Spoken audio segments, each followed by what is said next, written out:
সবাইকে নমস্কার। আজকে আমি তোমাদের সাথে শেয়ার করতে চলেছি আজকের একটা হয়ে যাওয়া বিশেষ দিন। আমি আজকে সকাল 8টা সাড়ে 8টার সময় উঠি। বিগত আমার কখনো 8টা সাড়ে 8টার সময় ঘুম থেকে হয়ে ওঠে না। অফিস চলাকালীন মিনিমাম আমি 10টার আগে উঠি না, কারণ রাতে অনেক দেরি করে ঘুমাই। তো সাড়ে 8টার সময় উঠে আমি তাড়াতাড়ি রেডি টেডি হয়ে খাবার টাবার খেয়ে নিয়ে 10টার মধ্যে পৌঁছে যাই। ঠিক আছে, যেখানে সাধারণত পৌঁছতে আমার লাগে 11:30।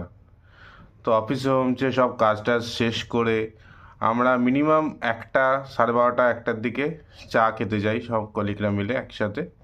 আজকে বেরিয়েছিলাম একটু আগে, ওই 12টার দিকে, কিন্তু কখনো ভাবতে পারিনি 12টার সময় আমরা লাঞ্চ করে ফিরবো, যেটা বিগত 7-8 মাসে এবছরে বলো ফার্স্ট টাইম। আমি ভাবতেই পারিনি যে ওই সময় লাঞ্চ রেডি হয়ে যাবে, আমরা সেই সময় লাঞ্চ করে ফিরবো। গরম গরম খিচুড়ি বানিয়েছিল কাকিমা, আমরা যেখানে খাই।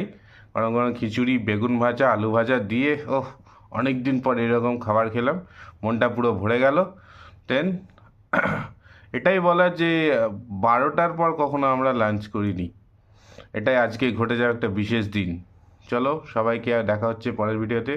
যদি এইরকম ভিডিও তোমরা আরও দেখতে চাও তাহলে আমাকে অবশ্যই সাপোর্ট করে সাবস্ক্রাইব করো, লাইক করো এবং শেয়ার করতে ভুলো না।